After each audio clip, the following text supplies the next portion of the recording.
welcome back. This is episode 2 of my Kerbal Space Program series. Last time we did our first launch. Really just straight up, straight down. Launched from the launch pad, went into the ocean. Nothing too special. But today, we're planning on getting all the way. Let's see if I can scroll out far enough. I can't. We're going to go all the way to space. Oh, look at that. There's the moon. We're going all the way to space. Gotta get in orbit around the planet. But first, we're gonna need some new fancy schmancy parts.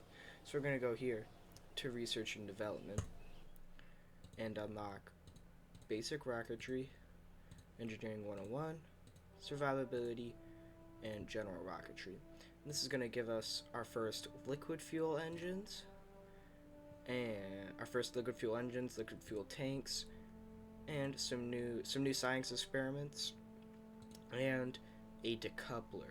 Explain what that is in a little bit. I'll show you. Alright, so now with all our fancy smancy new parts, we're gonna build a new rocket.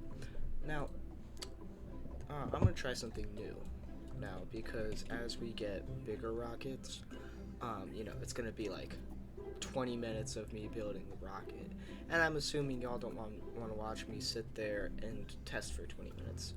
So what I'll do is I'll build the rocket, and then I'll break it down stage by stage, to just kind of show you what's happening, if you feel me. You get what I mean?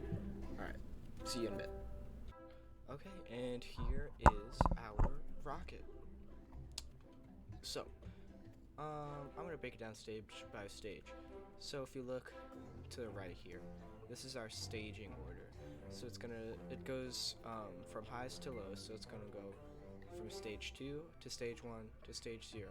And that's what happens every time I press space. If you remember from last video, when I pressed space to activate the parachutes, that's what that was. So we're going to start here at stage 2. So we've got a swivel engine here at the bottom, swivel liquid fuel engine. The difference between a liquid fuel engine and a SRB, like we used last video, was this can be throttled, meaning I can adjust how much thrust and how much fuel this is using mid-flight. So I can turn it completely on and turn it completely off. I can turn it on halfway, so on and so forth. Whereas in SRB, once you start it, there's no stopping it. You have no control over what it does after you start it. So we're gonna start with the swivel engine. We got some fins here on the bottom to help keep it stable. And then we just got a bunch of liquid fuel. Then, after this stage, is the Reliant engine. Now you may notice it looks very, very similar to the swivel engine, but the difference between these two is, one, the Reliant is a little bit more efficient, has a little bit more thrust, and two, the swivel engine is able to tilt its nozzle a little bit, hence the name swivel, which helps you keep the rocket straight and just overall makes the craft more maneuverable. Back to the Reliant stage, just a bunch more fuel tanks. That's stage 1. This is stage 1 here.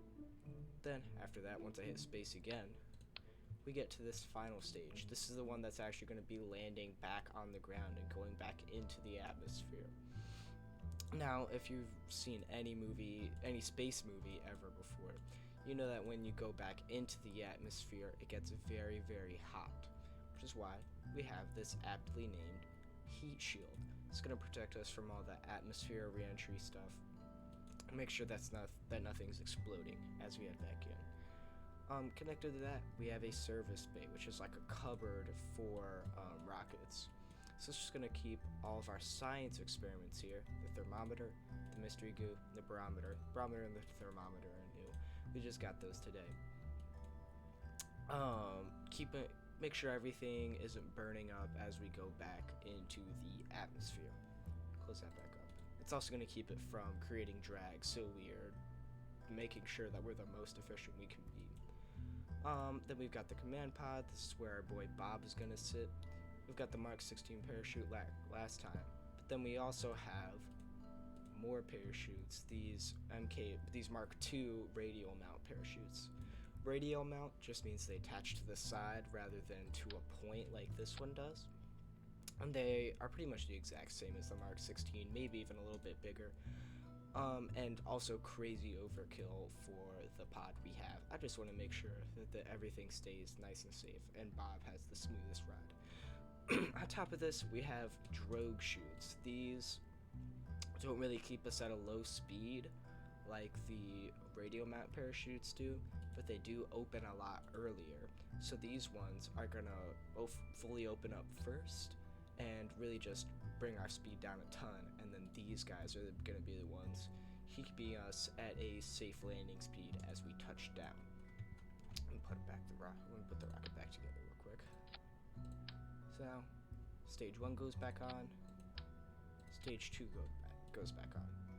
Now, I said this rocket was gonna get us to orbit, and you may be wondering, well, how do I know that? I know that because of a handy little thing called delta V. Now, delta V is a change in speed, essentially. It's based on the thrusters you have attached to your rocket and how much fuel you have. So let me simplify this for you. So, I don't know how to explain this actually. This is kind of complicated. I'll show you in flight actually. I'll show you how it works. You'll see. So first of all, oh wait, actually this is the whole rocket. All you need to know right now is that the ever so wise and intellectual people on the internet have found that in Kerbal Space Program you need 3,400 meters per second of delta V to get to orbit. And thankfully, our rocket has about 3,500. So this can make it to orbit with a little bit to spare. That's about the bulk of it. Let's go to launch. Okay, so here we are on the launch pad. Just like last time, we've got X Science up, and look at that. Now we have a temperature scan that we can run, and an atmospheric pressure scan. These are from the thermometer and barometer that we got last time. So we're just gonna go ahead and run those real quick. I don't know why I can't run this. Whatever. What I'm gonna do. So, the reason the thermometer and barometer are different from the mystery goo is they can be run more than once, no matter who you have on board. So what I'm gonna do, I'm gonna head to the action sets here. Going to edit action groups, go to custom 1, gonna click on the command pod and set it to collect all. So now whenever let me move this out of the way. Whenever I click 1 on my keyboard, it should hello, custom 1. I don't know what's happening. So, I guess we're gonna have to do this the annoying way. I'm gonna have Bob go on EVA. He's gonna climb down a little bit, take the data from the thermometer, take the data from the barometer. Oh, and we can grab, if I play this right, we can grab some data that I wasn't supposed to. So I think I got a flying. Oh, I got landed at Kerbin Shores. Piece of science from that. Look at that. No, I ain't playing the game. Anyway. Oh my goodness. We are just going to close that all up. Then we're gonna turn on SAS, so we're making sure our thing is nice and stable. And now, when I hit space, nothing happens. So this goes back to the throttling I was talking about earlier. Here we got the throttle. So what I have to do is hit Z on the keyboard, and then we actually start flying. I'm gonna do some more science stuff. And now we're gonna talk about a thing called a gravity turn. So once I get up to 50 meters per second, surface speed, just straight up, I'm going to very slowly start tilting the rocket to the right. And the goal of this is we are trying to aim right here. This is 45 degrees from straight up, and we're trying to be pointed towards 45 degrees by the time we hit 10,000 meters above the ground. Real quick, actually, I think I'm moving a little too fast, so we're just gonna cut back. Ooh, I think I turned too fast. We might have to revert. We'll see. Oh, there we go. So first stage just ran out of liquid fuel, so I'm gonna hit space, and there goes the next stage. Here's our Reliant engine. Oh my goodness, oh my goodness, oh my goodness, oh my goodness, oh my goodness. Our craft is so unsteady, we might have to redo this. This is fine. This is fine. We're way above 10k now, so we'll just point 45. Try to stable out, maybe. We're gonna open this up. No, we're not, because now we're getting to the thick parts of the atmosphere. Here's this heating, the heating effects. Because, you know, we're really punching through the atmosphere now. Oh, wait, apoapsis is way high. Oh my goodness, what am I doing? Okay, I gotta lock in now. I gotta lock in. So apoapsis, that is the highest point in our trajectory above Kerbin. Ideally, we want our apoapsis and periapsis to be about 80,000 meters above surface level, so 113k. That's overshooting it a little bit. What we're gonna do, we're gonna time warp up a little bit until I am above 70,000 meters, because that is what's known as the Kármán line. That is where the atmosphere ends. So now we are officially in space above Kerbin. Now what we're gonna do, we're gonna click on apoapsis. I'm gonna do a thing called add a maneuver. This is just like planning out what we want to do. So I don't think I have enough fuel. I think we're gonna have to redo this. Yes, we're going to have to redo this. So these things happen because I'm not a super pro at this game. So we're gonna do revert flight to launch. Alright, this time we're locked. This time we're locked in. Go to action groups. Custom. This wants to be set to custom mate, so we'll just try it. If we try temperature scan, atmospheric scan, and then we hit 8, nothing happens. That is very useful game, thank you very much. I don't know why this is doing this. Whatever, we'll figure it out. We're gonna bug it out again, get that EVA. Get that EVA data we weren't supposed to last time. Take the data. We'll take another surface sample. Get back in the rocket. Close this one up, and we're gonna lock in this time, right, gang? Right. Alright. Launch the rocket. Grab. We'll leave the mystery goo for now. Because 1.6, that's not a lot of science. Here we go. We're waiting for 50 meters per second. And then we're going to very slowly turn the rocket over.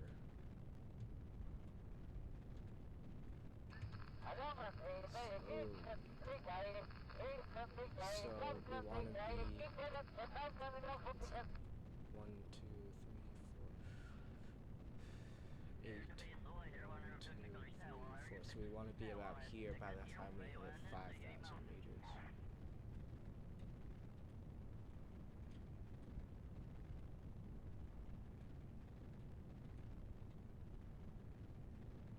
Sorry, I'm not commentating much. I need to talk more. So I'm just watching. I'm a little bit behind right now. Trying to keep this also along 90 degrees on the ball, because we want to make sure we're really following the equator of Kerbin. Stop. Alright, we're gonna grab a group report while we're here. Still only 1.6. Meh, we don't really care.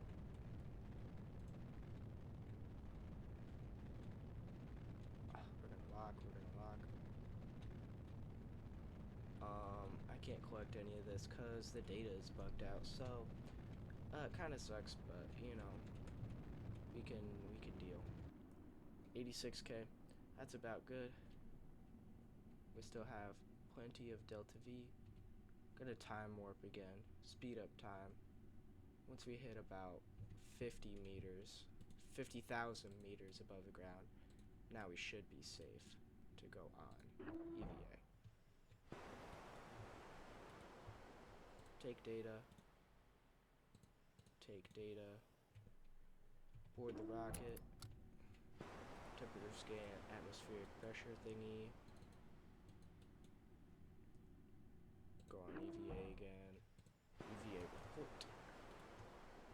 Take data. Take data. There we go. Aw, dang, I missed it. I was gonna talk about the mystery goo and how much that was worth. Whatever. Now, we're gonna make a maneuver again.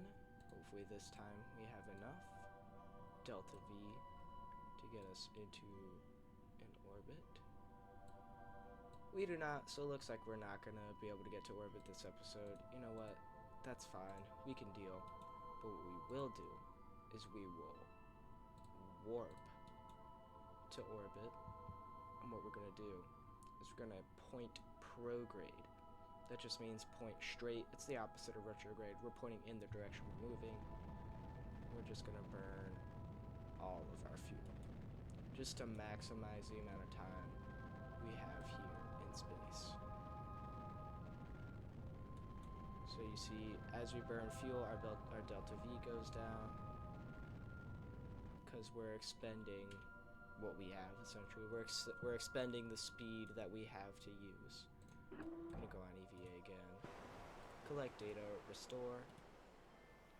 Take data. Take data. I think I've been forgetting. Yeah, I think I've been forgetting to take the data from the crew report as well.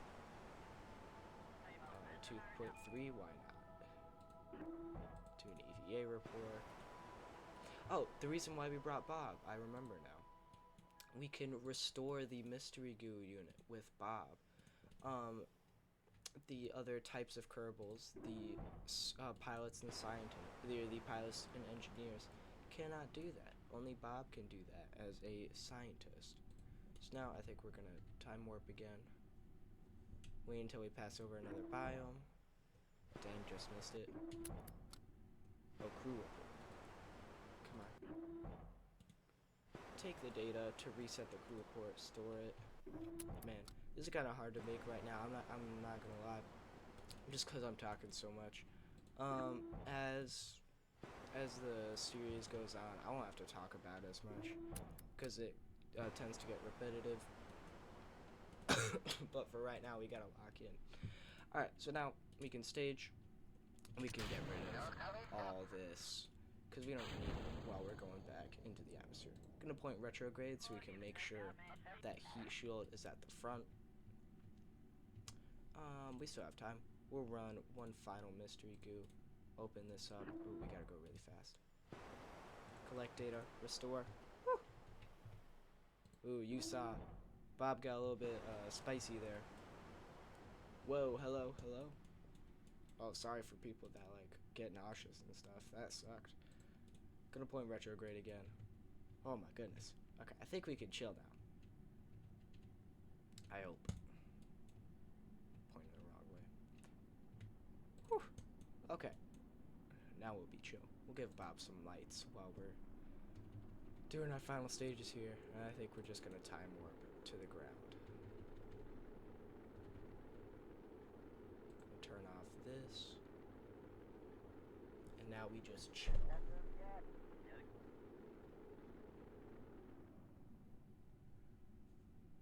I think that was a pretty productive thingy-majiggy. Okay, so here's the drogue chutes. Here's the big chutes. So you're gonna see once we get to 2,500 meters, I'll turn off time warp. So all the parachutes are out right now. They're creating a little bit of drag. Let's see.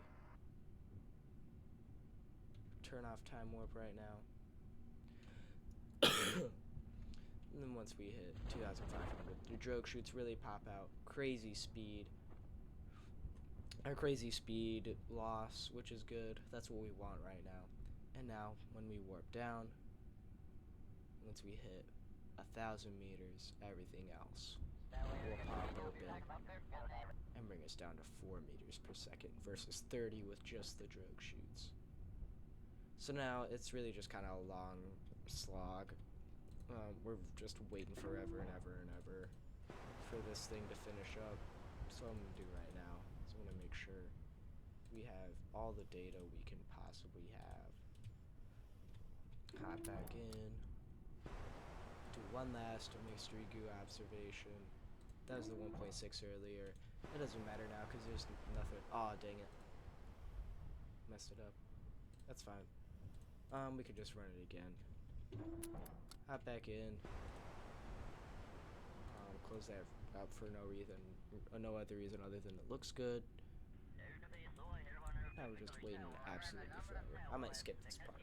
See you at splashdown if I end up skipping this. And almost to splashdown. We're finally almost there. Come on. Come on. And we are down. There we go.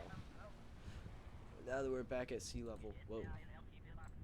Gonna point radio out. That just means point away from the planet, just so we stay nice and straight.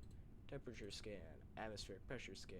Go on EVA, grab a surface sample, hop back in, and recover the vessel. Boom, look at that. Over double what we got last time. 139 science gotten from this one. Obviously we got Bob back, and that's gonna be it for episode 2. Thanks for watching. This is definitely gonna be longer, I think. This is going up on YouTube, I believe, so if you've watched the clip that I maybe posted to Instagram and you followed the link to YouTube, thanks for doing that. That's really cool of you, and I love you. Mwah, kiss. See you next time.